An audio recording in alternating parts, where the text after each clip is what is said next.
Magandang buhay. Ayan, namamatay na ang ating mga sili. Ito yung siling labuyo. Gugupitan ko. Namamatay na kasi sobrang init talaga. As in, napakainit. Tamo, nasusunog. Sunog lahat yan, nasunog.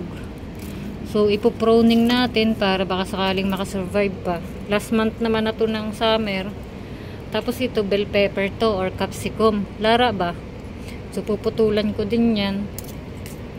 Para baka sakaling mabuhay ba sa makasurvive hanggang sa winter. Tama, oh, luoy.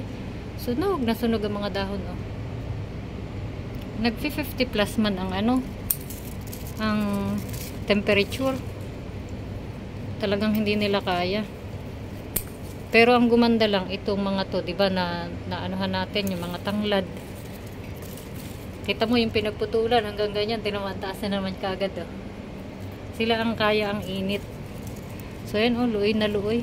Kaya lagi kong dinidiligan kahit anong oras na.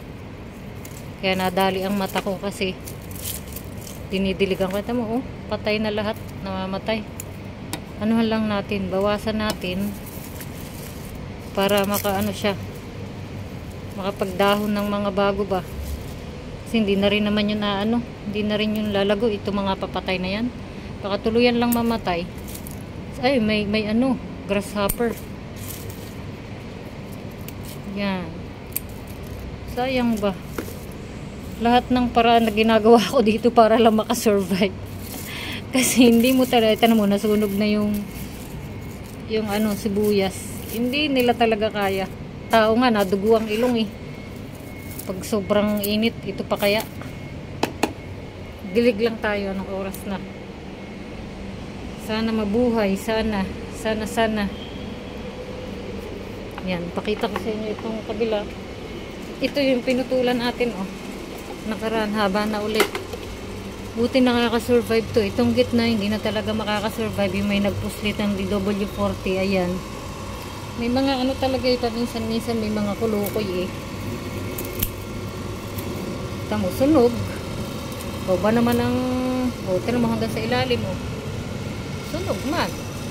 Ito rin. O, tinan mo, patay man. O ba naman ang anuhan ng oil, tas summer. Ewan ko lang kung mabuhay ka. Para kang niluto na ewan. Wala tayong, minsan ay may mga kulukoy talaga, eh. Wala tayong magagawa sa mga ganun na pagtitripan. Hindi ko alam kung bisita o taga dito. Doon may camera kami, may CCTV. Ayan, oh. Kaya naman, sunog na sunog ang bell pepper. Pero sige lang. Anuhin ko lang ulit. Ating patayin na. Hindi actually papatayin. Guguntingin lang natin. Baka sakaling mabuhay pa. Hindi kaya, eh. Hindi nila kaya. Yung ko dun, alugbati, namatay na rin.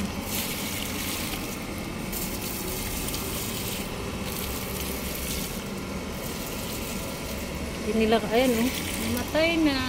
Sayang man. Isa maganda-ganda pa. Yung isa din dun. Ito rin, oh. Wala na, patay na rin. Tataniman ko na lang yun ng malunggay. Nakahingi ako ng buto ng malunggay. Mas maganda kasi itanim yung buto ng malunggay kasi malalaki ang dahon. Wait lang. Tingnan nyo naman itsura din, eh. Oh. Sunog lahat ang mga dulo nito. Ang aking kamote. Hindi nila na nakakayanan. Buti na lang nadadaan sa tiyaga. Wala, eh. Sunog ang mga oh. Pinipilit kong i-revive. Tapos tinan niya, kulay dilaw na yung ating alugbati sa sobrang sunog sa araw. Pero kahit paano, may hamster kasi kami dito na dalawa. Alaga na kasama ko sa bahay. Kahapon daw, nagising si kuya sa kwarto niya. Ingay daw ng hamster niya kasi wala palang pagkain. Ang pagkain kasi ng mga gulay, mga repolyo, ganyan. Ang ginawa niya, nag-ani siya dito, kumakain din pala yung Ganito. Kaya nakuhanan niya yung mga ano.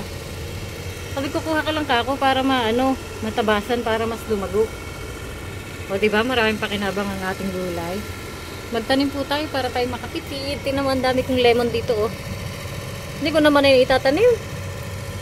Mura lang man ang lemon dito. Tsaka, naku, ilang taon bago tumubo.